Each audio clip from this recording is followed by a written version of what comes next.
Salutare pescar și bine v-am găsit la un nou video. Astăzi m-am decis să fac un video despre cum torn eu aceste gume, imitația de biban. Am luat această decizie după ce am pus pe Facebook niște poze cum le-am făcut și am avut acolo unele comentarii care chiar se întrebau dacă ele au fost într-adevăr turnate de către mine. Așa că am decis să fac un video și să vă arăt pas cu pas cum torn eu aceste gume. Acum, de ce avem nevoie pentru a turna aceste gume? Am nevoie de 5 culori. E vorba de culoarea care vine pe spate. Este spatele bibanului, spatele și coada, dungile pe care am să le fac. Aceasta este burta, este un alb sidef, un portocaliu cu care fac aceste puncte de la capul bibanului și un verde cu care o laminez lateral. Deci burta aceea care o voi turna, veți vedea, de fapt nu se vede alb, pentru că peste albul ăsta vine laminată cu culoarea aceea verde. Asta îmi va da o culoare așa mai interesantă, un verzui mai deschis, nu știu cât de bine se vede aici. Culoarea aceasta verzui mult mai deschisă, prin care, da, începe așa o culoare mai deschisă și pe cum vom urca își închide nuanța. Iar deasupra este acea culoare inițială. Bineînțeles, voi avea nevoie și de ochi.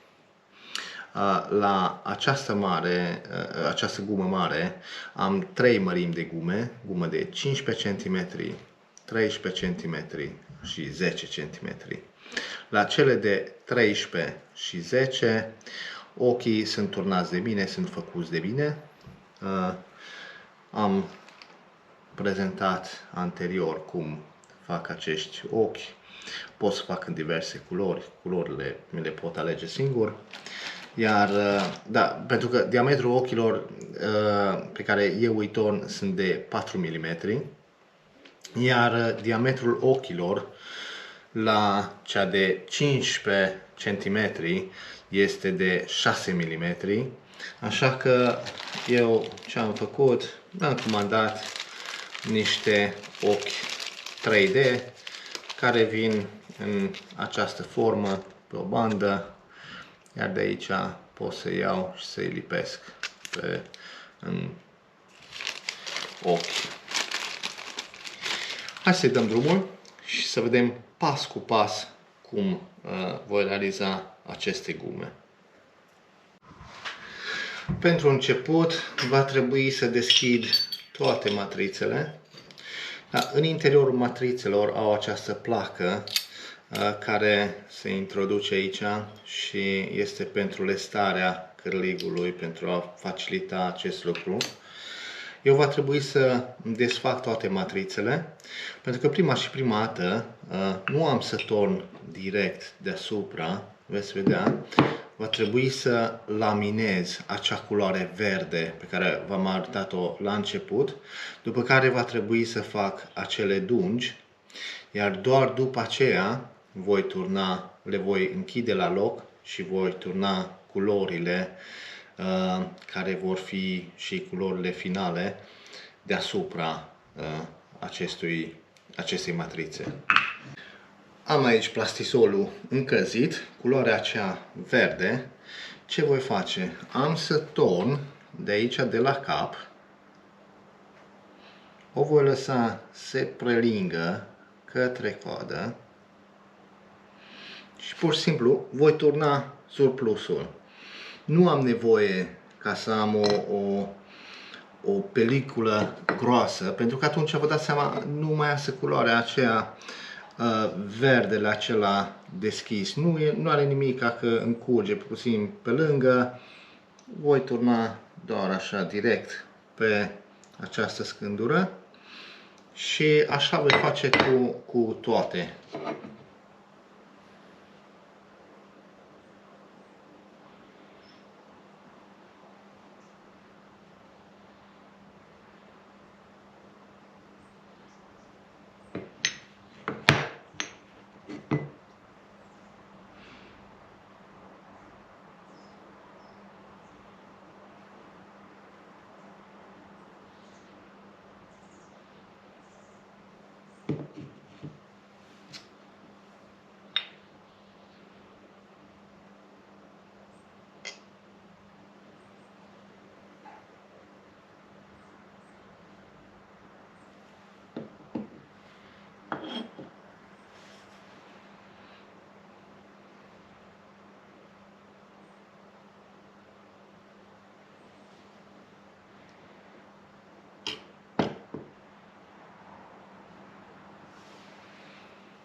Acum, după ce am făcut acest lucru, după cum vedeți, aici este doar o simplă, subțire peliculă.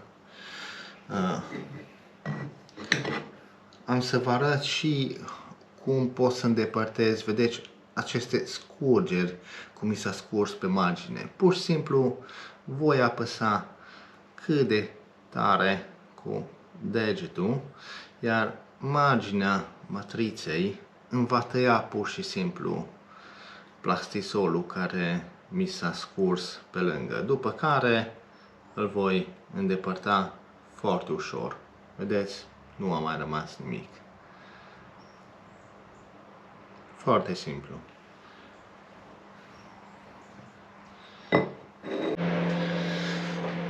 Următorul pas pe care am să-l fac este crearea acelor dungi care vin pe corpul bibanului. Pentru asta am să folosesc din nou o coadă de pensulă cu care am să pot să pun acele dungi de jos și până sus, matrițele fiind puse cumva spate în spate. Am să pot să fac dungile simetrice, să-mi apară dungile pe ambele părți, pe aceeași, într-o simetrie cât de cât perfectă. Bineînțeles, grosimea poate să fie un pic mai groasă pe o parte sau subțire pe cealaltă, dar asta e mai puțin important. Da? Și iată, avem aici, o să iau puțin pe vârful pensulei, după care am să mă duc de sus sau de jos în sus și am să-i fac acele dungi.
Da, iată cam așa va arăta după ce am pus acele dungi.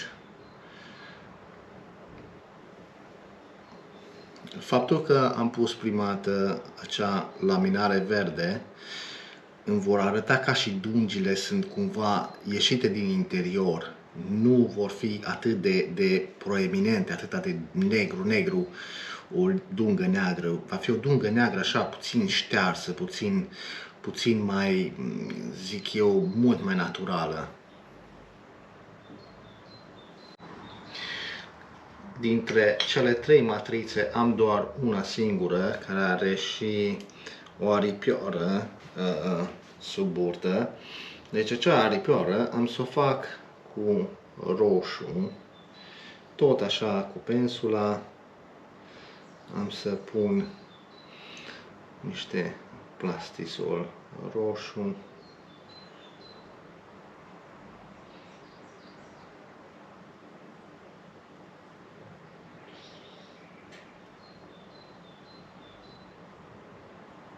Bun.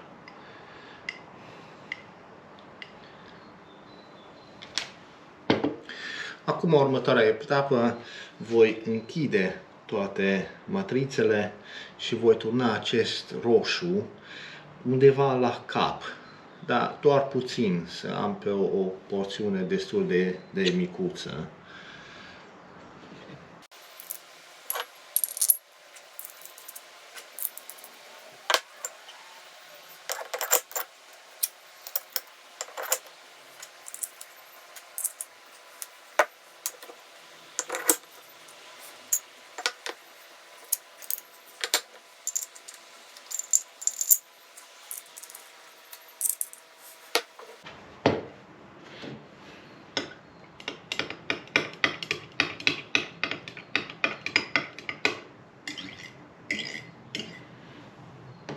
Da, am plastisolul roșu încălzit.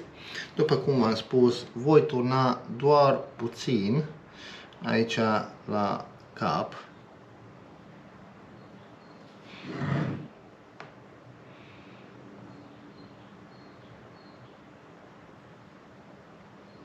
În asta a intrat puțin mai mult. Din păcate e greu să pot să controlez. Atât. Bun. Super. Următoarea etapă pe care am să o fac este să torn burta. Pentru asta am să folosesc acest alb sidef pe care am să-l torn, cum vedeți în interior, are acea plăcuță de lestare. Am să torn până la nivelul acelei plăcuțe, la toate 3 matrițele. Da? Avem plastisolul încălzit și vom începe să turnăm.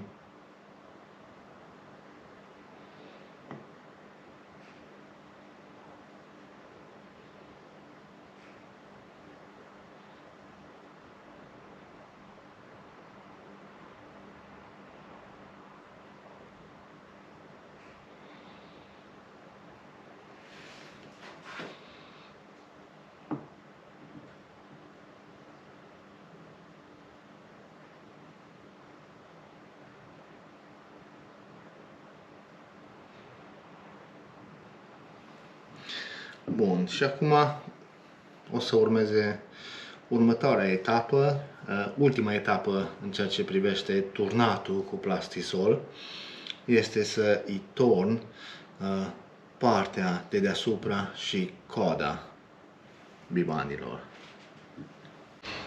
Da, am plastisolul pregătit pentru ultima turnare.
Da, acum le voi lăsa la răcit și le vom deschide împreună cu voi și să vedem ce am reușit să facem aici.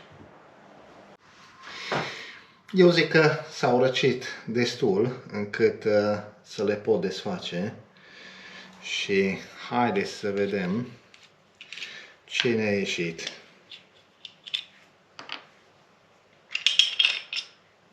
Da, nici nu mă așteptam la altceva. Superb, superb, superb.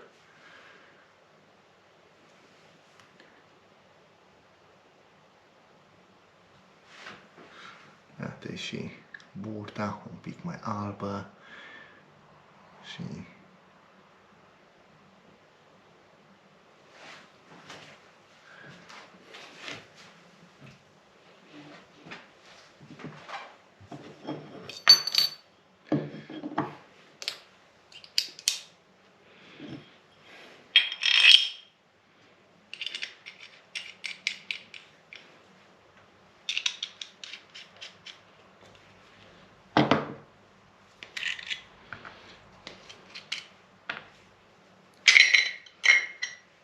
da, și asta super. Da, a ieșit foarte bine.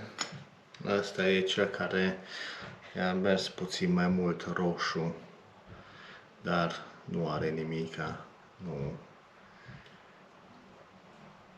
arată superb, superb. Nu știu acum camera pe cât de bine poate să redea aceste culori. Am becul aprins, acum nu sunt la lumină naturală și poate și asta puțin fură din chiar cum arată super.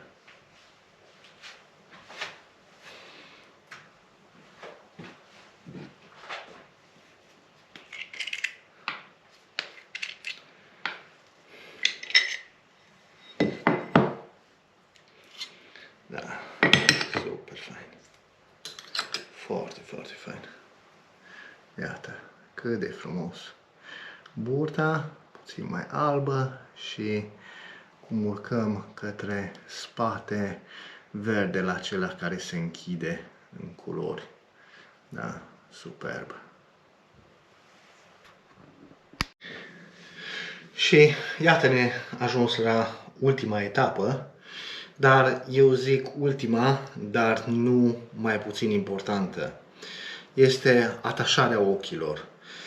Eu am văzut o diferență enormă între, iată cum arată, fără ochi, și haideți să-i punem ochii și să vedeți cum va arăta cu ochi. Ochii pe care eu i-am comandat vin pe o bandă, au un lipici, dar nu prea am încredere în lipiciul acela, așa că folosesc puțin super glue cu care voi fi sigur că ochii aceștia pe care am să îi atașez nu îmi vor cădea.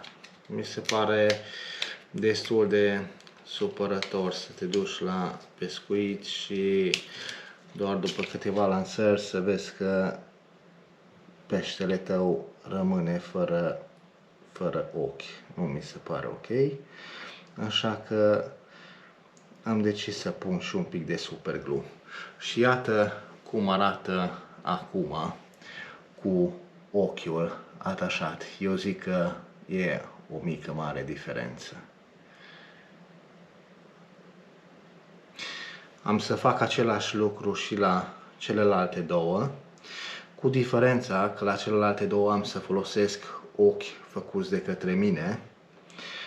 După cum v-am spus în video, aceștia au ochii de mărimea 4 mm. Am să folosesc o pensetă, nu-mi place când îmi rămâne super glue pe mână și e destul de supărător. Da, iată și acesta cum arată. Zic că îi schimbă total. Îl face mult mai atrăgător. Hai să facem același procedeul și la ăsta.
Iată că am terminat de turnat cei 3 bibani.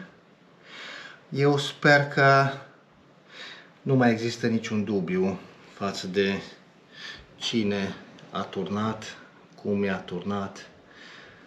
Este totul aici, nu am nimic de ascuns. Sper că v-a plăcut ceea ce ați văzut. Eu vă mulțumesc mult pentru vizionare. Vă mulțumesc totodată tuturor care v-ați abonat la acest canal. Vă mulțumesc tuturor care vă veți abona la acest canal. Vă doresc tuturor un an nou fericit, un an nou plin de capturi și tot ceea ce vă doriți. Iar până data viitoare, eu vă doresc fire întinse.